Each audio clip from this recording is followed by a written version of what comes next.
What is up, guys? How are you? Noti gang, gang, gang. Just posting this on my story. What's up, everyone? How is it going? Happy Easter Sunday. Thank you for joining me. Um, Chelsea is better than Roma. Yes, I'm well aware of that. My one of my close friends works for Roma. He does social media for them. So he got me this jersey, which is actually really nice material. It's really dope.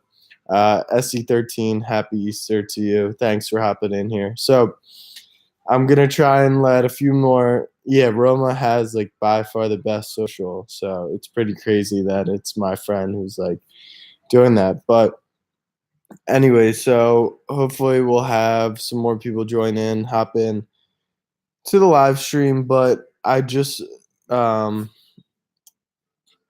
I just wanted to go over my updated playoff predictions because I have people chirping me saying my prediction was wrong on the Pacers today, which obviously it was, but obviously I was not upset about it because I'm excited that the Celtics played like a championship level team, put the Pacers away, and swept them. Gives us time to rest, gives us time for Smart to get healthy, gives us time to heal up and start strategizing for the Bucks. So that was very important and a good win. Kermit, thank you. I appreciate it. Um, so let's let some more people get in here. But while you guys are in here, ask some questions in the comments. Let me know what you think of the playoffs so far, and let me know what your predictions are.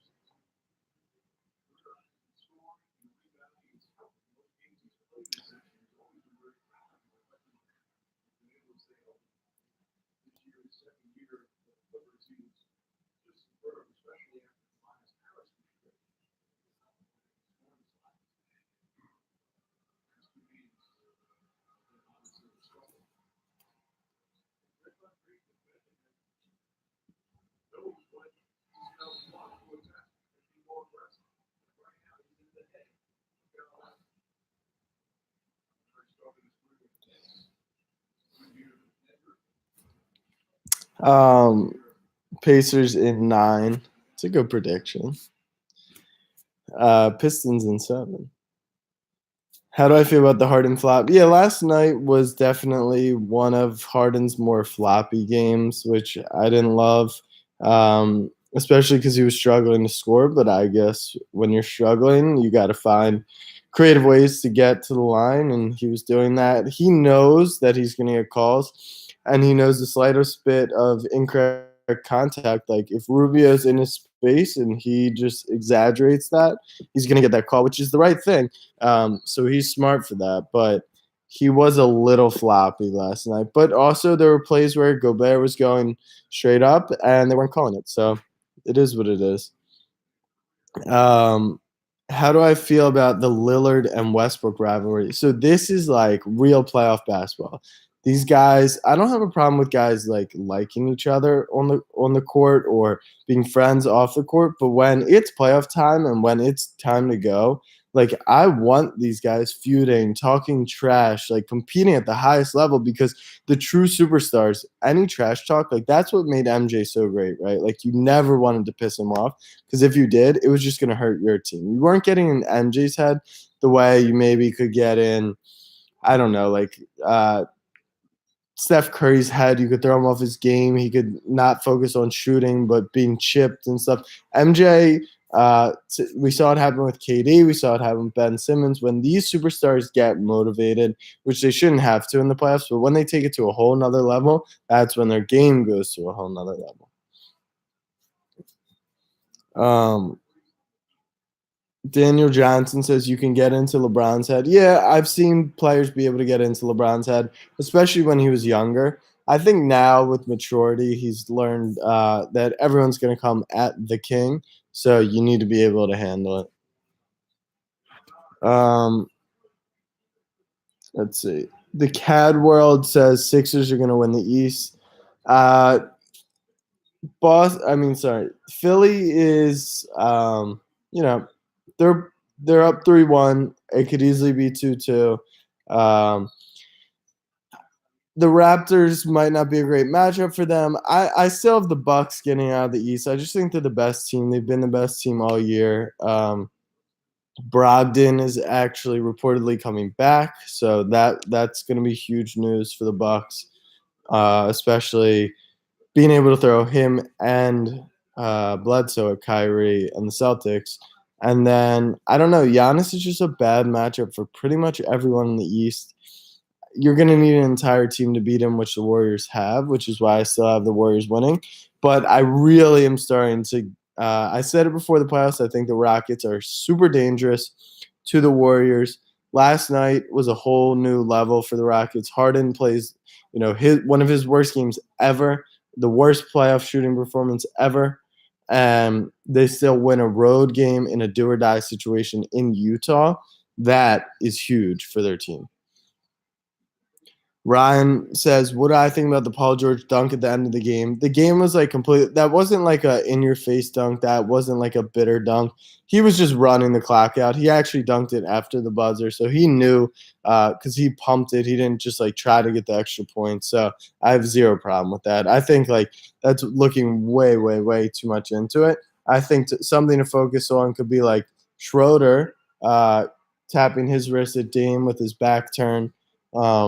So that looked to see a motivated Dame come out. He was scrapping with Westbrook at the end of the game, which, like I said, I love to see it. But I look way more into that than any dunks after the buzzer. So right now in the chat, we're having a little discussion on rankings of point guard. So number one to me is Curry. That's no debate. He's the best point guard in the league. And then number two gets really fishy because you have Lillard, who's probably an MVP candidate if he gets the media attention that a bunch of other players get. Harden has to be number one if you're calling him a point guard. I never consider Harden a point guard. He's more of a shooting guard to me. I know technically he can play the point, but for this argument, he's not a true point, so I'm leaving him out of the discussion. So Curry won. And then the options for two are such. Lillard, who's unreal. Westbrook, who's averaging a triple-double, obviously a star point guard. And then Kyrie. So Kyrie, the interesting thing about Kyrie is, in my opinion, he's probably third on that list. But come playoff time, he skyrockets to one out of those three. So I have Kyrie at number two overall. He's the highest winning percentage of any NBA player in history right now in the playoffs. He can win games down the stretch. So can Dame. Westbrook, not as much. Westbrook can hit big shots, but he's not as consistent. And, like, for example, Dame last year got swept out of the playoffs. They've struggled to win a series over the past few years. So Kyrie's been more consistent.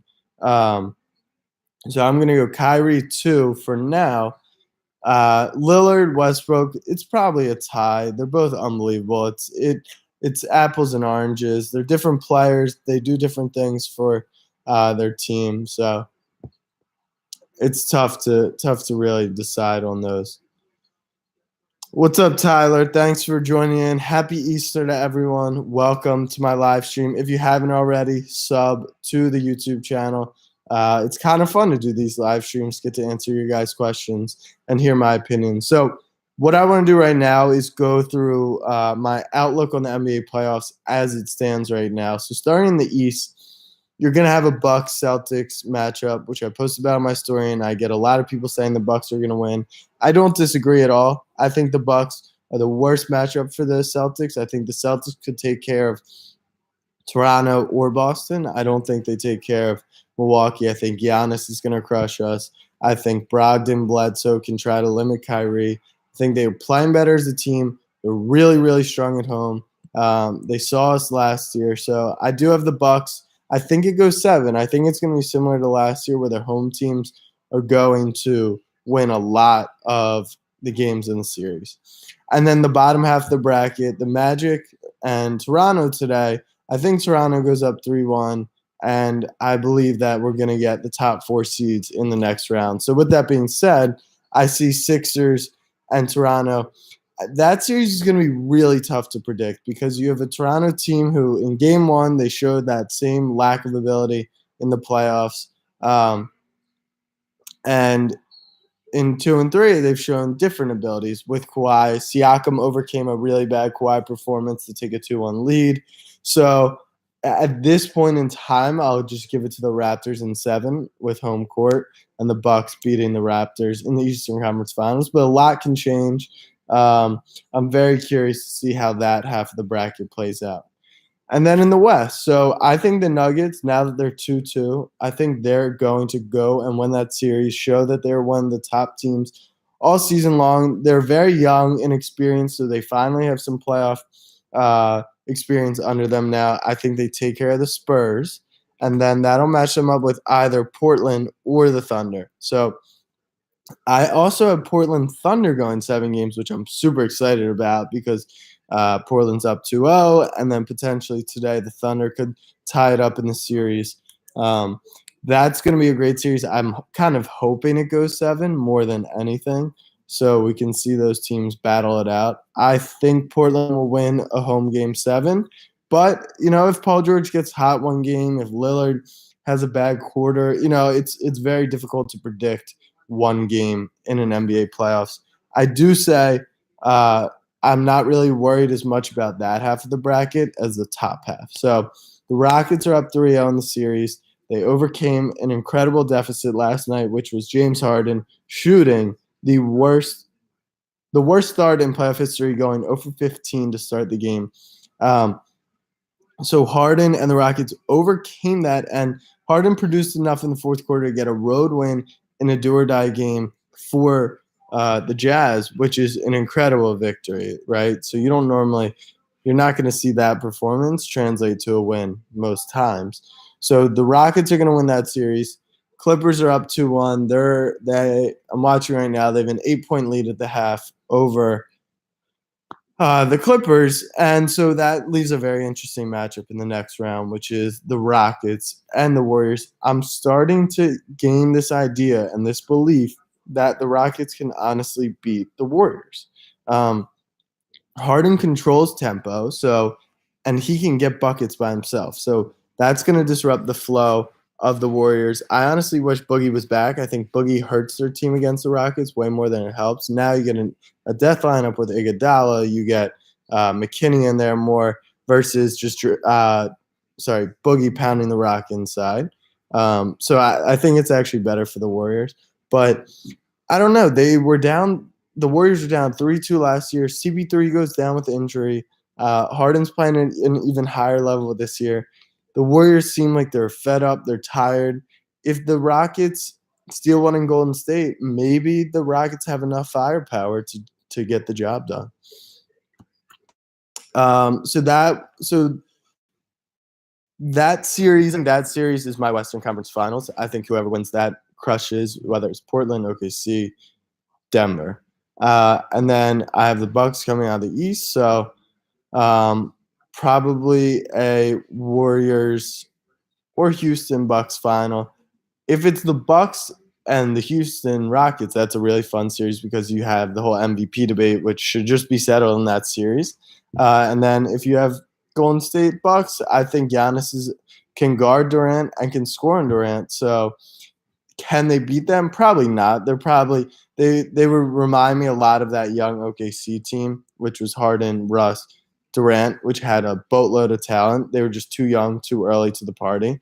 So I do think that the Warriors would get the Bucks. But if Houston knocks off the Warriors, that's going to be a really fun rest of the playoffs. It'll be fun regardless. It's the first time LeBron's not there. New faces, new team, so it's pretty cool. So I'm going to be on for a few more minutes. And